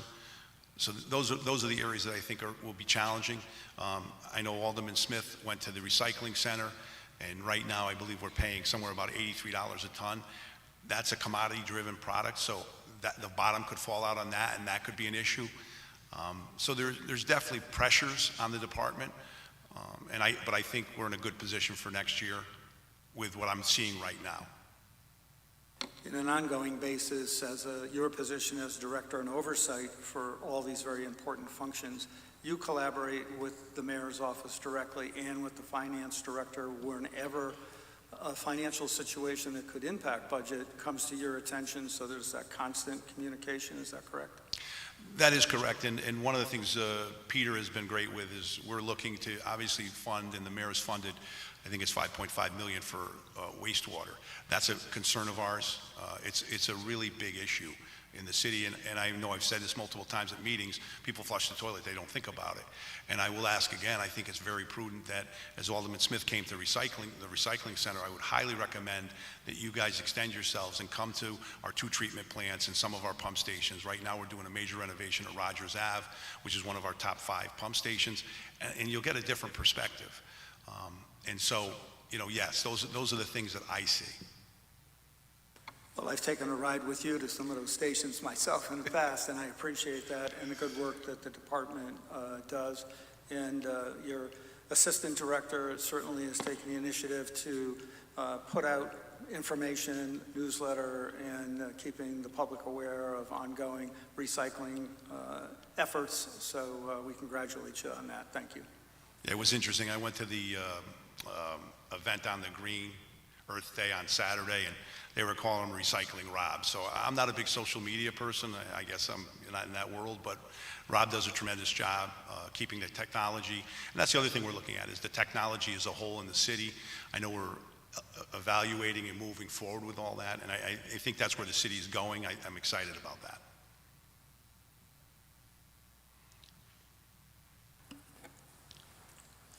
Chris, I just want to, as a snowplow contractor myself, I just want to tell you that you and Rob, what a tremendous job you guys did in this past winter. We had a very challenging winter. I know because I do it, and you guys have your hands full. I only got it, compared to other years, I have very little complaints about the snow removal. And also, you've done a great job with the odors that are coming from our sewer treatment plant. What you did there obviously worked, and the complaints have disappeared. At least I'm not getting any more. So I think hats off to you guys on staying on top of the odors. And I'm glad you brought that up, Chairman Vitro, because one of the things we're looking at is a process called nanobubbles, and it's very fine bubbles going into the wastewater and trying to help with the odor control. So we're excited about that. We've done some research on it, and so we're cautiously optimistic that that will improve even more so with the odors. But with that said, it's been a challenging 2 years with odors. There's no two ways about it. So is there any more questions? Alderman Federico. Thank you, Mr. Chairman. Through you to Director Saley. Thank you for coming before us and answering our questions. I have my same question I ask every year, the solid waste removal costs. Yes. So I see the last year that we've completed and closed that ended in 2025, we spent $2.3 million. Yes. We're projecting 2.9 million. We're budgeting 2.9 million for this coming year. So that's about a 600,000 increase over 2 years. Can you talk to the drivers of that? So we're presently going out to bid for a new hauling contract, potentially someone to run our transfer station, and then the pressures, like I said, with recycling and the general cost of living at the burn plant in Bridgeport. We anticipate that will be between 3% and 4%. So we think it's prudent to have a little bit of cushion in that account, and that's why it's in that number. All right, thank you. Alderman Smith III. Thank you, Mr. Chairman, and through you to the Finance Director, Eurydice. I forgot to come back and ask what that figure was from my questioning earlier. Through you, Mr. Chairman, to Alderman Smith, I do my best to keep track of the vacancies myself. The HR Director, Tanya Barnes, issues a vacancy report. As you can imagine, the amount can fluctuate because the department works to fill the vacancies to a certain extent. But to give you an idea, I looked at all the departments within Public Works, and the value of the vacant positions is about $1.2 million. Thank you. Thank you, Peter. Thank you, Mr. Chairman. Any more questions for the Public Works Department? Alderman Federico. Thank you. Thank you, Mr. Chairman. Through you to Director Eurydice.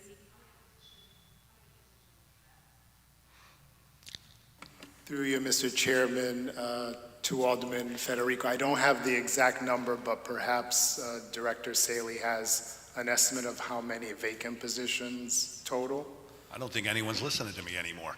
I said 27, but here's the problem. You're asking a static question for today, but 6 months ago, it was like 17 or 18. So I said, I always try to, it's 19 to 27. This is the highest it's ever been. And you know, there's a hiring freeze, but we had 2 people leave, so it was really 25.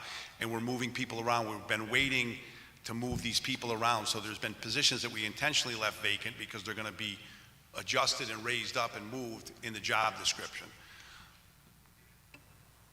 Thank you. I just wanted to understand if the 27 equates to the 1.2 million.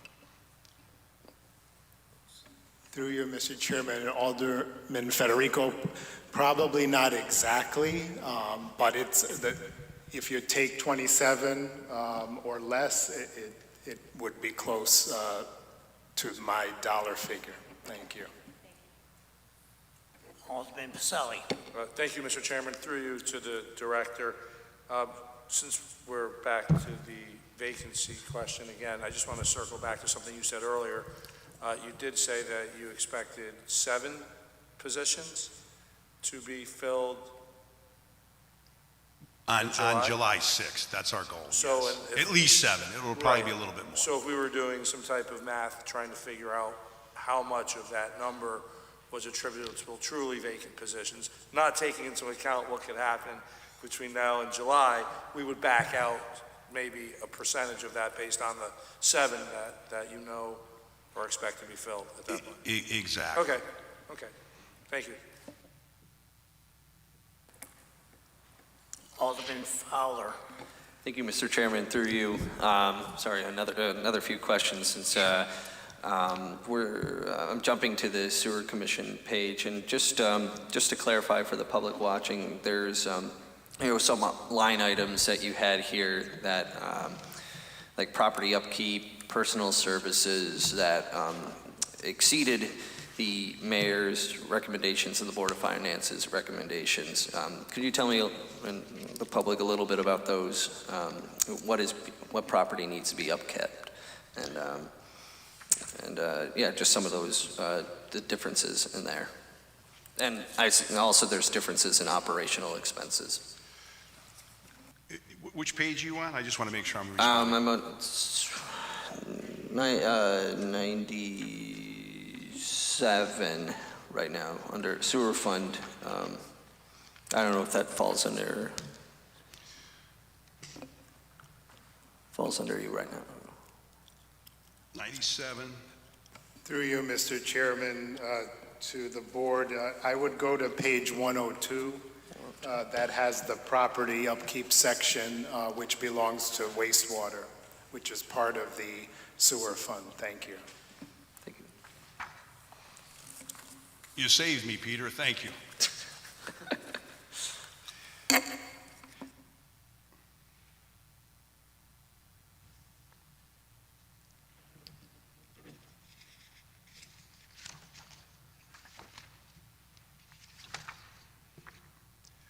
I'm sorry, so what was the question again? I was just, I wanted to ask you about the disparities between what the department requested versus what the mayor and the Board of Finance ended up recommending. I think part of it, there's an operational component, and then there's the bonded component. So we put money into the bonded component to oversee if anything, and there are significant issues that we're looking at. The roofs on most of the two treatment plants need to be redone. So it's kind of a blending of those two. Okay. Thank you. Any more questions for Public Works? Alderman Casey. Through you, Mr. Saley, I know it's a couple of years ago you implemented the dump fees for like pickup trucks, and some people are not pleased. But like, can you tell me how much the Public Works has received from the expansion of the fees, or roughly, I guess? Sure. So globally, at the transfer station, we collect between 175 to 195,000 in collection fees. I think it's prudent, and we were just down in Fairfield, which is a comparable town to us, and they charge for everyone coming over. That means if you come in a car, I think the city, Milford that is very laxed, and I've made this very clear. I think we should be charging more people. And also, as anyone says, like bulk, I think everyone at this board realizes I'm not a big fan of bulk. I think it's very wasteful. If you drive around, you see the amount of items that are thrown out that could be purposely repurposed. We're a very wasteful society, and we seem to throw things out, and I just think we could do a better job at that. I appreciate that. So, because I know, like, I still get people complaining to me about, I have a truck, and they complain to me that I have to pay a fee, but, that's,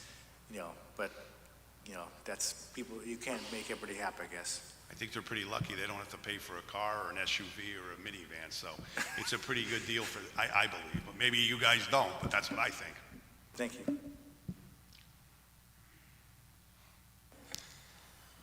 Alderman Smith. Thank you, Mr. Chairman, and through you to the director.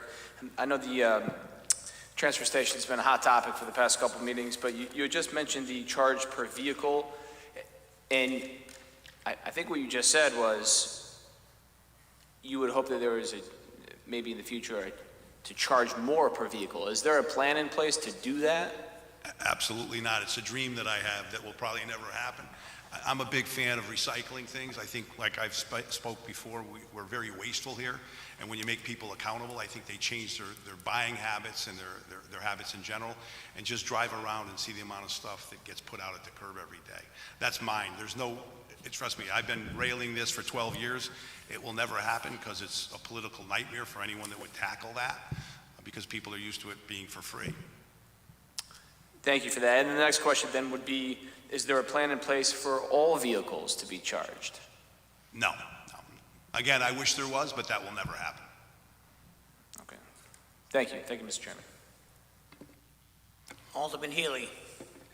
Mr. Chairman, through you to the director, bulk pickup. So you're doing it how many times annually? We do it in the springtime, and we just started this week. Actually, today was the first day. And so Monday's route is the first week, Tuesday's route is the second week, Thursday's route is the third week, and Friday's route is the fourth week. Monday is one of our lighter days, and Thursday is one of our heaviest days. We separate metals, we separate electronics, and we separate green waste. But it's twice annually? Yes, twice a year. So once in the spring and once in the fall. Okay. And what's the cost? What would you say, 12 years of service as the director, what would your average cost be over 12 years for spring and fall pickup? Do you have any idea?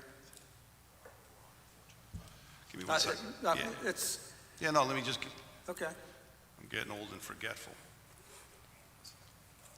Would it be your recommendation to eliminate one or the other as a cost savings measure to the city? So my recommendation would be to eliminate it totally. Again, that would not happen.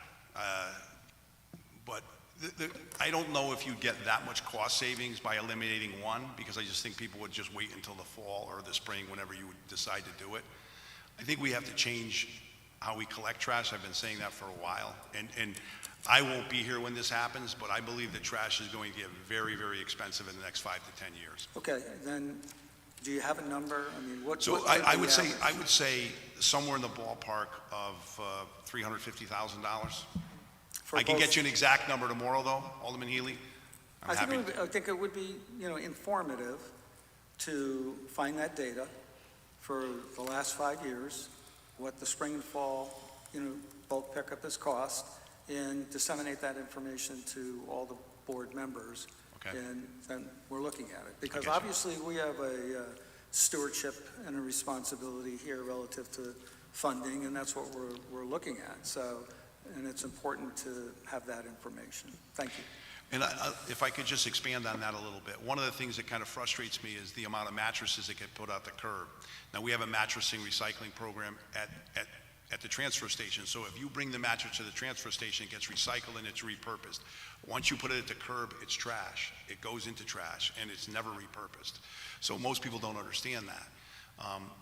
And it's a fairly big expense, and just drive around and see the amount of mattresses. I don't understand, because anytime I bought a mattress, I had my old mattress taken away.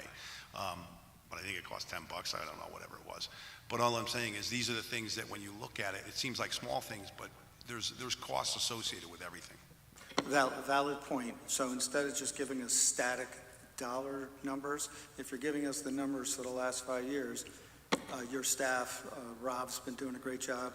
If you could give us some insight, as an example, what you just talked about in terms of mattresses, because if we make some administrative regulations that, help us to recycle in a better way and still maintain bulk pickup, you won't drive down the street and see a mountain, piled in front of somebody's, home. And you want to try and, give incentives to people to handle some of these things, on their own. Thank you. Thank you.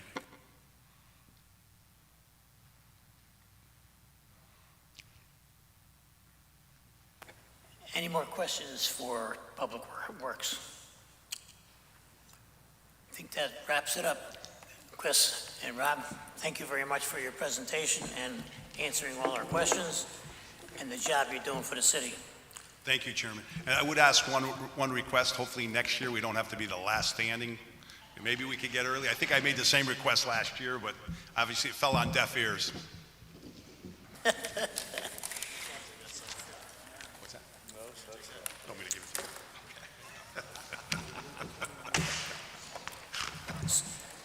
you? So we are presently waiting for the state legislature to pass their state budget.